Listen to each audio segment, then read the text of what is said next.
Alors aujourd'hui Soel, duel 100% allemand, 100% Audi, et je te propose une confrontation entre la voiture thermique de chez Audi la plus puissante, la R8 V10, face à la sportive de demain, RS e-tron GT 100% électrique.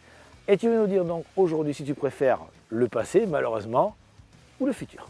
Ok, on va voir ça.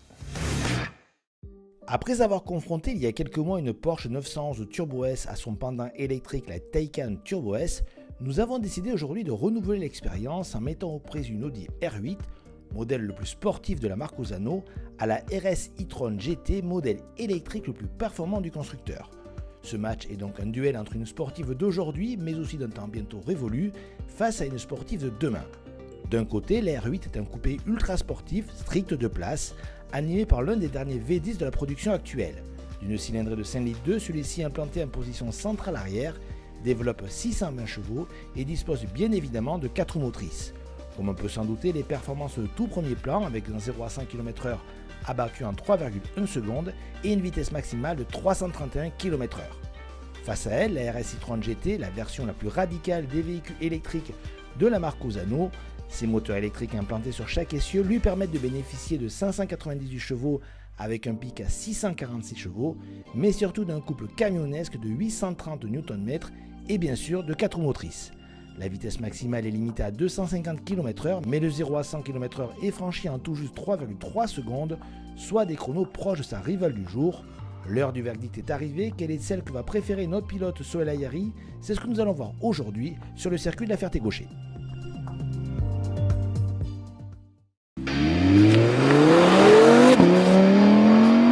Déjà un super son à l'intérieur, le V10, quel bonheur. 4 roues motrices bien sûr. Moi ça pousse. Oh oh.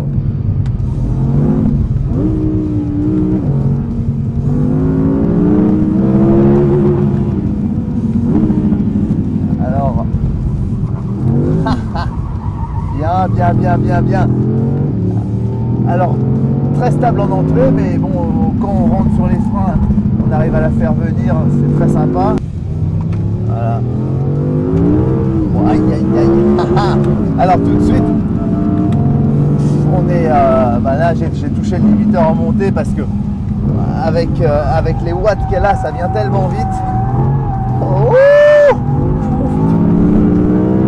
merveille, ça vient tellement vite que on touche des fois le limiteur. Alors, j'adore. Elle est hyper bien équilibrée en entrée. Maintenant, les pneus sont chauds et les pneus sont chauds et voilà. Là, on commence à avoir le tempérament de la voiture. Et putain, c'est une pompe à feu. Hein. Dedans, vraiment, ça marche avec les 4 roues. On sort des virages, tout passe au sol. C'est la folie comme ça sort vite. Et j'adore la sensibilité des pédales, j'adore le volant, il est assisté mais pas trop, on a quand même une bonne sensation de ce qui se passe. J'adore les amortisseurs, le roulis, enfin la voiture est vraiment bien tenue en basse vitesse d'amortissement et ça fait qu'on a bien la sensation de la prise de roulis, de la gestion de la glisse et tout. Aïe.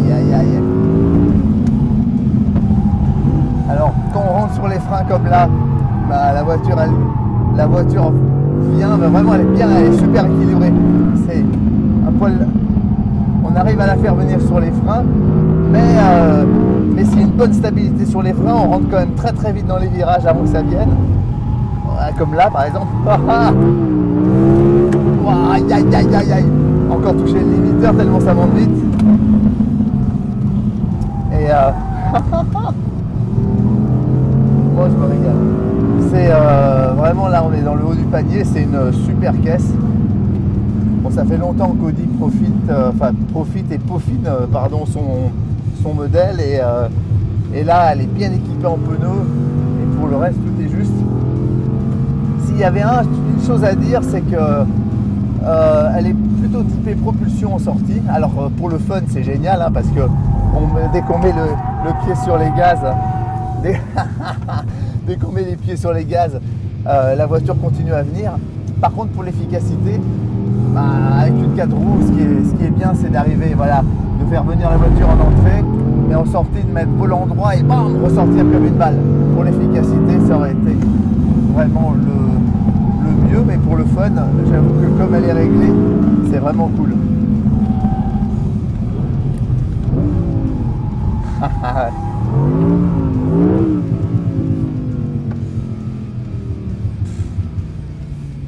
Bah, merci Audi de continuer à faire des voitures comme ça parce que quel pied à rouler hein. Et pour ceux qui peuvent s'offrir ce joujou, c'est une merveille.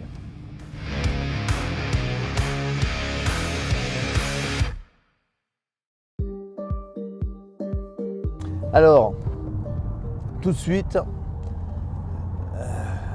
il manque le bruit du V10, mais on entend le bruit d'électrique, beaucoup de bruit de roulement, beaucoup de bruit de pneus. Alors la voiture a tendance là tout de suite à sous-virer pas mal, même beaucoup. En voyant un peu, donc c'est hyper bien suspendu par contre, mais ça sous-vire tout le temps déjà. Alors il y a, je vais tout droit là. Alors que dire? Déjà ça tourne pas bien, en tout cas pas sur les freins. Pas de frein à main, je sais pas comment on va faire, mais bon, on va trouver. Et à voir. Bon, en tout cas, il y a des watts, hein, 640 chevaux, 82 mètres kg de couple. Ça marche, il y a des freins énormes, des routes 21, tout est rempli par des freins. Je sais pas si j'arriverai au bout de ces freins, mais en tout cas, il va falloir freiner parce que ça tourne pas. Ça pousse, tout passe par terre, hein, même pas une once de patinage. Ça fait 2 tonnes, 2 tonnes 3, presque 2 tonnes 4. Et ça sous-vire, mais plus qu'une DS. J'ai jamais conduit DS, mais dans les films, je les ai vus sous-virer. Mais alors là, regardez ça, ça ne veut même pas tourner la voiture. Bon, alors on prendra ça pour aller promener sa famille vite, en ligne droite, hein, parce que s'il y a des virages, il ne voudra pas tourner. Mais c'est impressionnant. Une épingle, là, hop. Alors, ce qui est rigolo, c'est que quand je tourne fort, là, il y a le prétenseur de ceinture qui vient de se bloquer. C'est très rigolo. Elle doit noter que je suis en danger, alors qu'on va pas vite, mais bon. Bon, voilà. C'était un test intéressant. Alors pour comparer à la Taycan qui était l'autre voiture proche dans les supercars électriques qu'on avait essayé, la Taycan elle tournait, c'était une voiture avec laquelle on pouvait, qui a le même volume apparemment à peu près, hein, mais avec laquelle on pouvait espérer s'amuser, mais celle-là en entrée il n'y a rien à faire, en sortie on met les gaz. Bon c'est 4 roues, mais jamais l'arrière essaye de tourner autour du train avant, il se passe rien. C'est-à-dire, ça sort, hein. Tout passe au sol, mais c'est tout. Bon, alors, ceux qui aiment conduire, j'ose même pas dire piloter, c'est pas la voiture pour vous. Après, pour se promener confortablement avec sa famille sans faire de bruit, c'est génial. Parce que franchement, le confort est inouï. Bon là on est sur un circuit à peu près plat, mais même les vibreurs quand je passe dessus, je les sens pas. Pour ça c'est bien. Voilà. Donc Soel, je sais que c'est bientôt Noël. Alors, quelle est la voiture que tu as demandé au Père Noël? On l'a sous les yeux. Alors, j'ai été enchanté, hein, la voiture. J'avais essayé les modèles précédents, mais vraiment, celle-là est encore plus aboutie. J'ai adoré tout, hein, le moteur, le bruit de ce V10 qui est incroyable, qui pousse du début à la fin.